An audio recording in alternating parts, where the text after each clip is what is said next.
और खबरों की शुरुआत करेंगे इस वक्त की अहम खबर के साथ। आपको बताएं कि पीडीपी सदर महबूबा मुफ्ती पुलवामा के अछन पहुंची हैं। मारे गए कश्मीरी पंडित संजय शर्मा के प्रति उन्होंने संवेदना व्यक्त की है। संजय शर्मा के परिवार को उन्होंने सांत्वना दी है, दिलासा दिया है।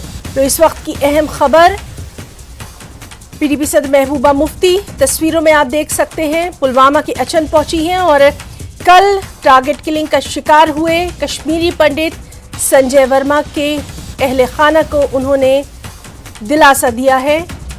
अपनी संवेदनाएं यहां उन्होंने व्यक्त की हैं।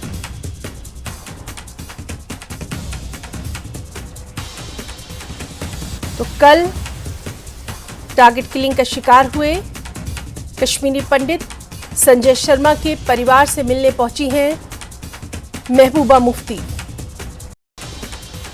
कल भी जिस तरह से उन्होंने इस घटना की निंदा की थी और आज वहां उनके परिवार से मिलने पहुंची हैं।